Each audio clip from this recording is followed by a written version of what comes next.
오늘 우리가 함께 마가복음 그 4장을 읽었는데요. 우리가 함께 읽은 이 마가복음은 책의 제목에서도 알 수 있듯이 마가 요한이 저술한 복음서입니다.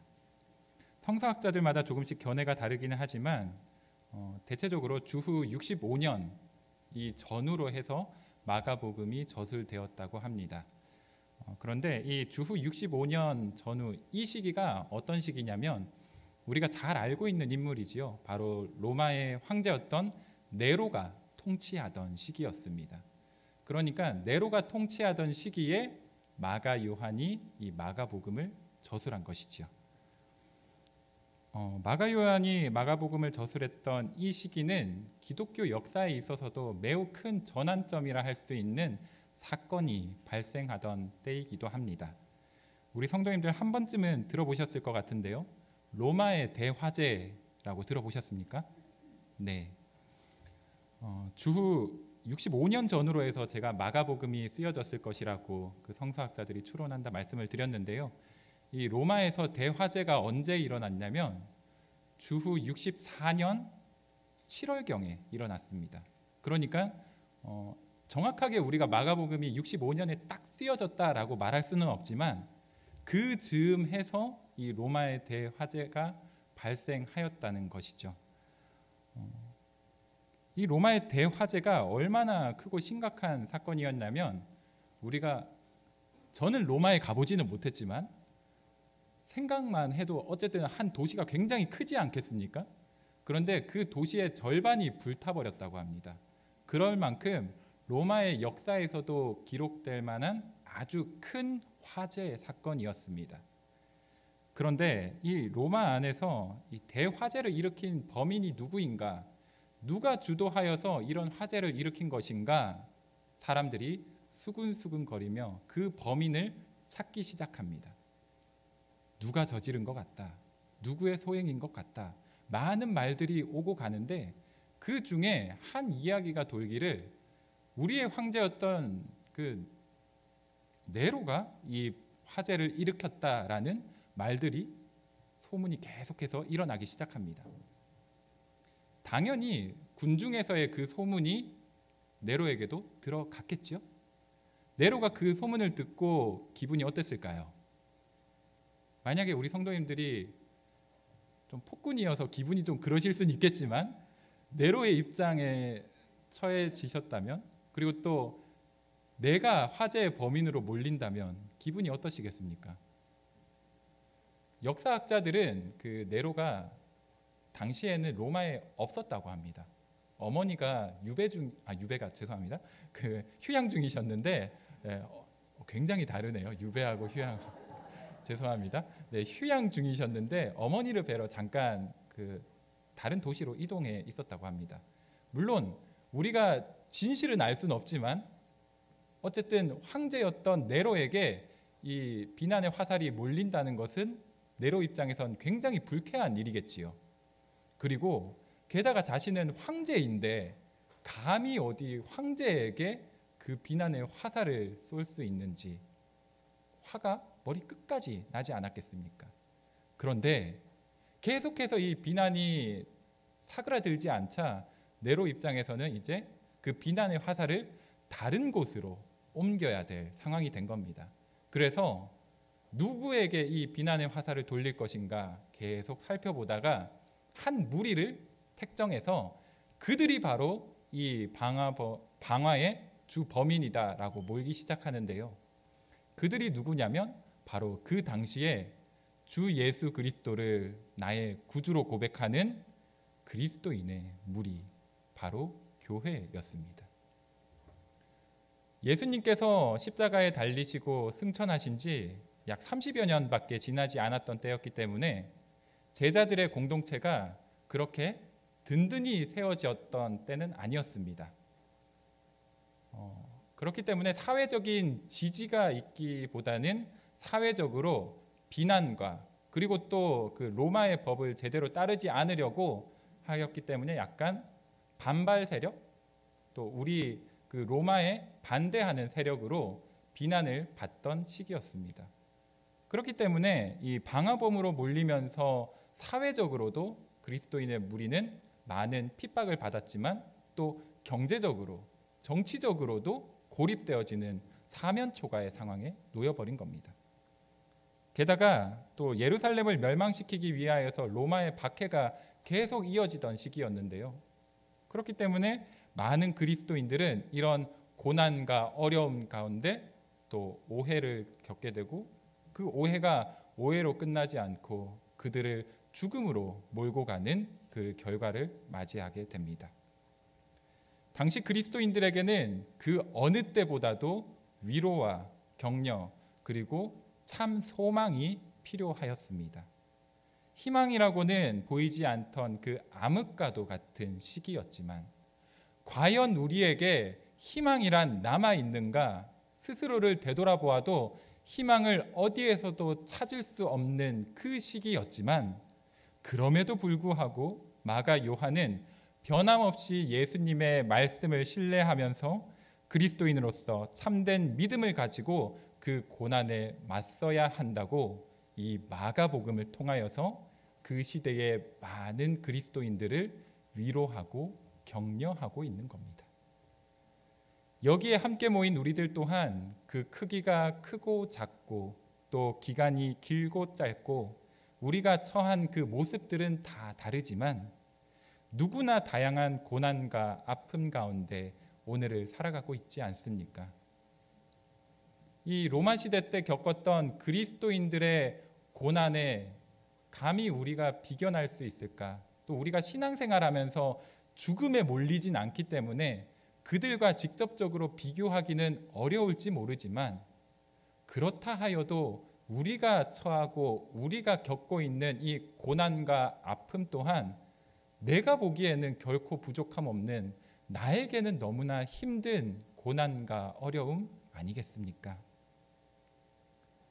그럼에도 불구하고 우리는 예수 그리스도, 그분만이 우리의 참된 평안으로 인도하여 주시는 유일한 분이심을 항상 잊지 않고 믿음으로 고백해야 하는 줄 믿습니다.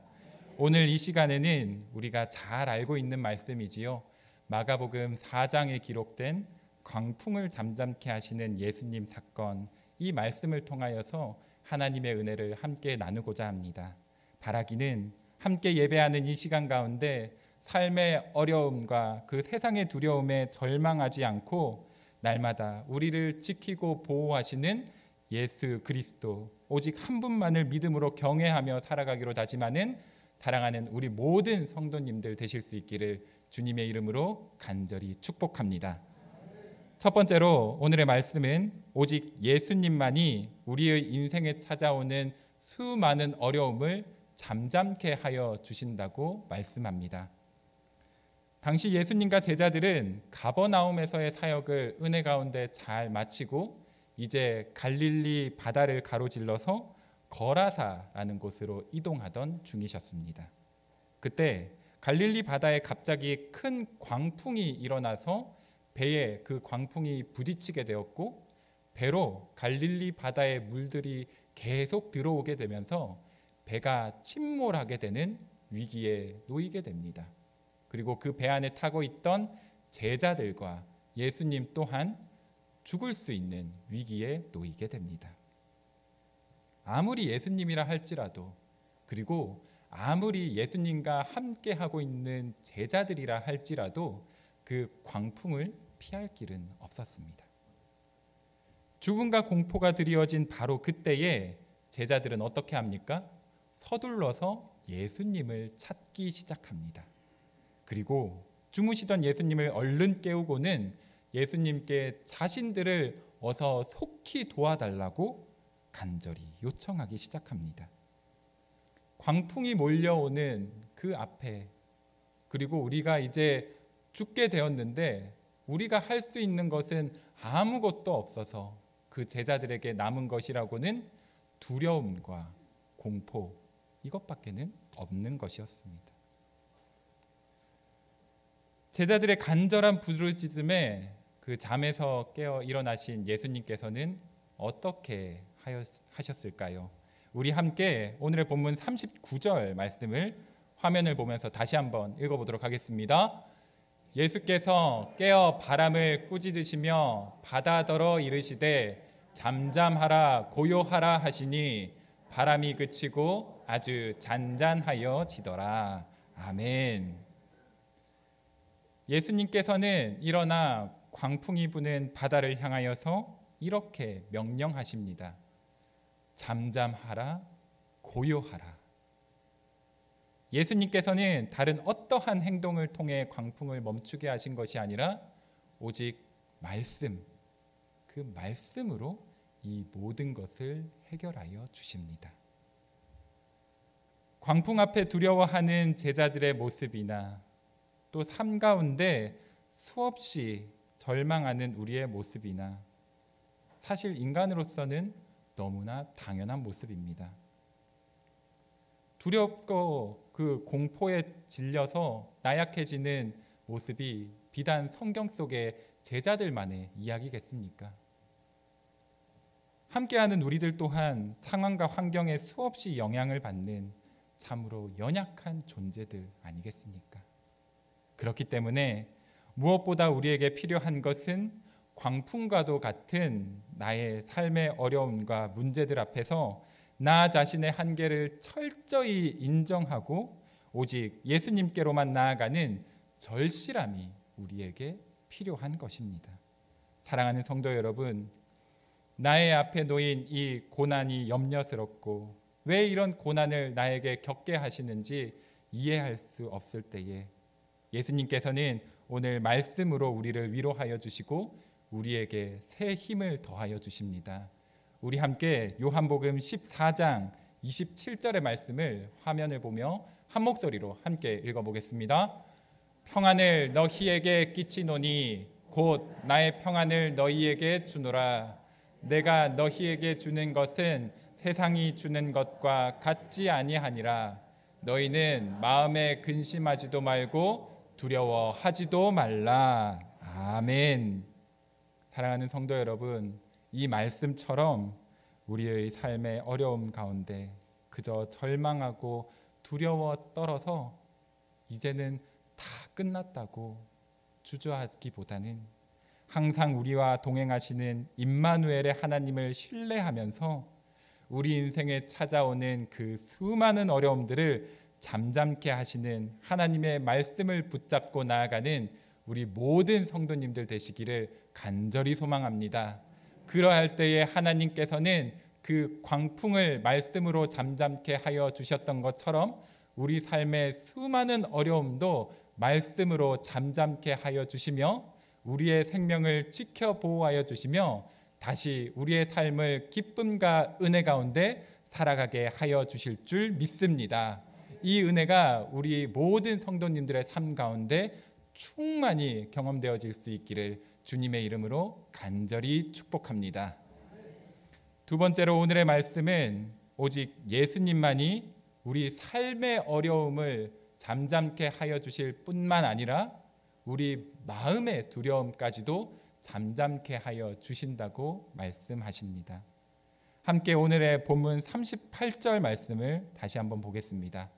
우리 화면에도 나와 있는데요. 한 목소리로 다시 한번 읽어보겠습니다.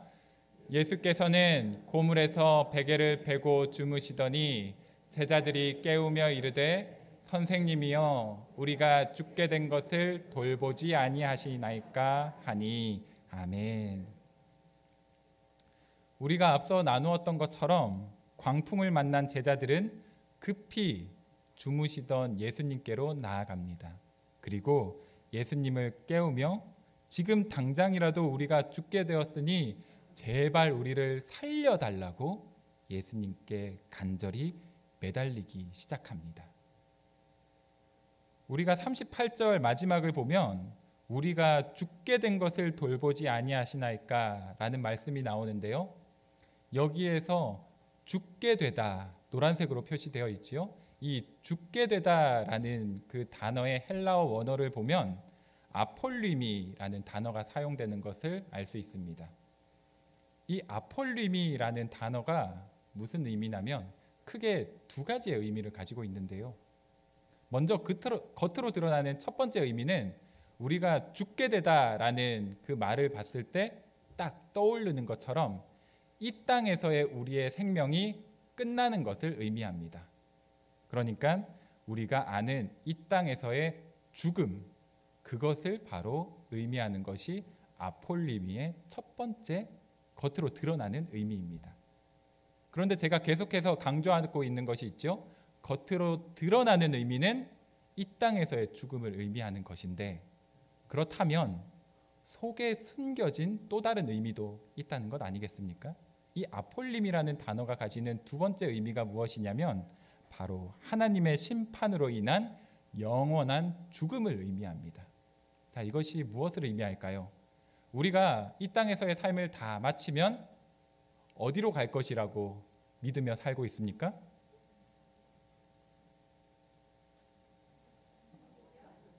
담임 목사님이 이런 마음이셨군요. 네, 천국이죠. 네, 이거 대답 못하시면 정말 제 마음이 어려워집니다. 네, 천국이지요. 자, 우리는 이 땅에서의 삶이 끝이 아니라 천국에서 하나님과 함께 영원히 살아갈 것을 믿으며 사는 자들인 줄 믿습니다. 그런데 하나님을 알지 못하고 또 이 땅에서 하나님을 저버린 채 죄악 가운데 살아가는 자들은 어떻게 됩니까? 천국에 임하지 못하고 지옥에서 영원한 고통 가운데 처하게 되지요. 그것을 가리켜서 우리는 영원한 죽음이라고 말합니다. 하나님의 심판으로 인한 영원한 죽음, 이것이 바로 아폴림이라는 단어에 숨겨진 두 번째의 의미입니다. 그런데 이 38절에서 제자들이 우리가 죽게 된 것을 돌보지 아니하시나이까 라는 이 말에 아폴림이라는 단어가 사용되었다는 것은 이 두 가지의 의미가 모두 들어있다는 겁니다. 그러니까 이런 것이지요. 우리가 죽게 된 것을 돌보지 아니하시나이까, 이 말에는 이 땅에서의 우리 생명이 끝나는 것을 지켜주시옵소서, 이 말이 있는 것과 더불어서 예수님이 우리와 함께하고 계심에도 불구하고 우리가 천국에 들어가지 못하게 될까 봐, 우리가 영원한 그 천국에서의 은혜를 누리지 못하고 지옥에서 영원한 죽음에 빠져서 살아가게 될까 봐 두려워 떨고 있는 제자들의 그 불신앙의 모습이 드러나게 된다는 겁니다.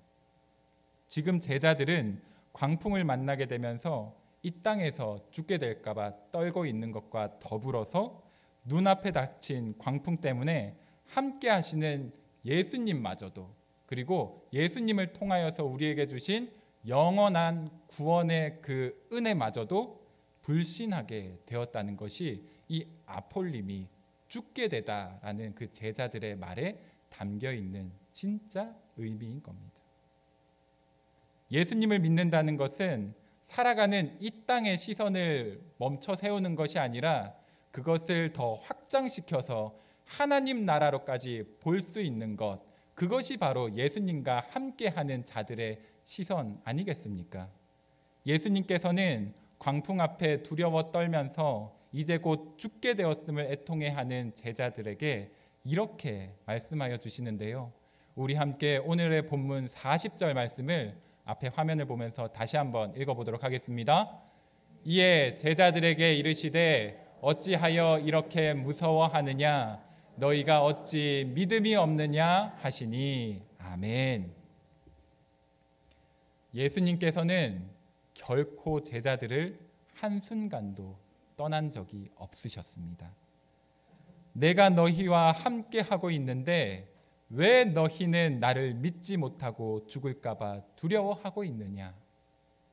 내가 지금 너희와 계속해서 함께 하고 있는데 왜 너희는 이것 때문에 너희가 받은 하나님 나라의 소망마저도 저버리려 하고 있는 것이냐? 예수님께서는 제자들의 육신의 죽음이 두려워서 본질인 그 구원의 확신마저도 잊어버리고 두려워 떠는 그들의 불신앙의 믿음을 보시면서 크게 책망하신 겁니다. 로마서 8장 6절은 이렇게 우리에게 말씀합니다. 육신의 생각은 사망이요 영의 생각은 생명과 평안이니라. 아멘. 성도 여러분, 배를 타고 거라사로 건너가기로 계획한 것이 누구의 의견이었습니까? 제자들이 예수님께 예수님, 우리 함께 이 갈릴리 바다를 건너서 거라사로 건너가시지요 라고 말씀하였습니까? 아니지요. 오늘 본문 맨 처음에 보면은 누가 이 바다를 건너서 거라사로 나아가자고 말씀하십니까? 예수님이요. 바다를 건너자고 말씀하셨던 분은 바로 예수님이셨습니다. 예수님이 먼저 말씀하여 주셨기 때문에 이 항해의 여정은 누구에게 달려 있는 것입니까? 예수님이요. 맞습니다. 이 항해의 여정은 먼저 건너가자고 말씀하신 예수님께 달려 있는 겁니다. 우리의 모든 인생의 여정 또한 만물의 주관자 되시는 하나님의 손에 달려 있기에 우리에겐 결코 어떠한 두려울 것도 없고 우리의 항해의 그 인도자 되어 주시고 우리 삶의 주관자 되시는 하나님께서 우리를 친히 평생토록 인도하여 주실 줄 믿습니다. 나아가 우리 삶의 주인 되시는 하나님께서 그 여정 가운데 우리의 두렵고 떨리는 이 불신앙의 모습까지도 모두 다 아시고 친히 우리의 마음까지도 만지시면서 참된 위로와 평안을 더하여 주실 줄 믿습니다. 사랑하는 성도 여러분, 우리와 날마다 함께 하시는 하나님을 의지하면서 어찌할 수 없는 우리의 두려움이 잠잠케 되고 참된 하늘의 평안이 날마다 경험되어지는 복된 인생 되실 수 있기를 주님의 이름으로 간절히 축원합니다. 이제 말씀을 정리하겠습니다. 사랑하는 보강중앙교회 성도 여러분, 예수님의 능력을 경험한 제자들에게 이제는 또 다른 두려움이 찾아오기 시작합니다. 우리 함께 오늘의 본문 마지막 41절 말씀을 한 목소리로 읽겠습니다. 그들이 심히 두려워하여 서로 말하되 그가 누구이기에 바람과 바다도 순종하는가 하였더라. 아멘. 여기서 두려워하다, 이 두려움이라는 그 말을 나타내는 헬라어 원어는 바로 포본이라는 단어입니다.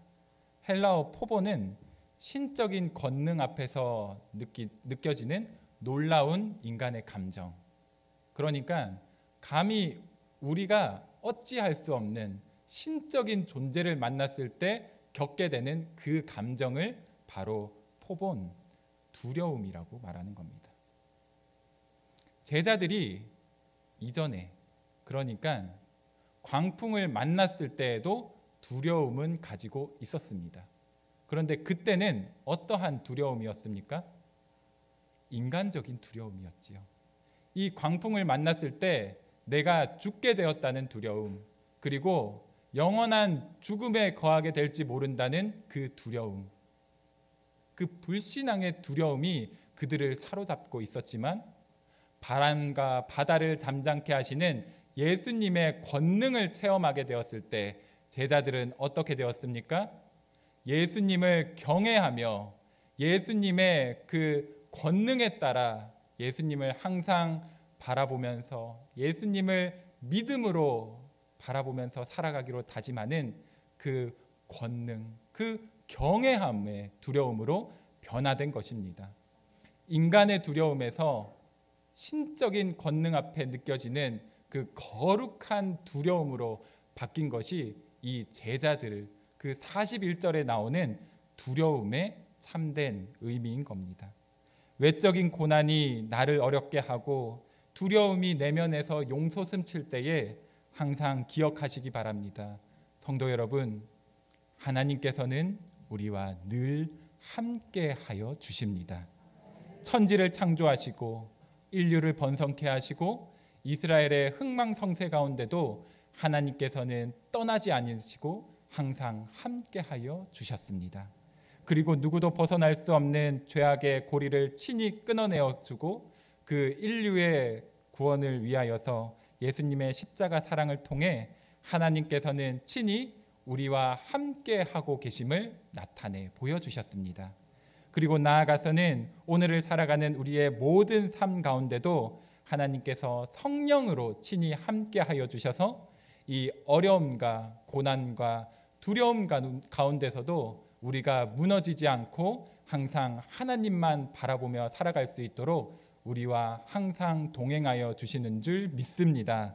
사랑하는 성도 여러분, 날마다 우리와 동행하시는 임마누엘의 하나님을 바라보면서 상황과 환경의 두려움에 결코 무너지지 마시고 일평생 다하도록 오직 하나님을 향한 경외함으로 우리의 삶을 날마다 채워나아갈 수 있는 사랑하는 우리 모든 보강중앙교회 성도님들의 복된 삶의 걸음걸음이 되실 수 있기를 주님의 이름으로 간절히 축복합니다.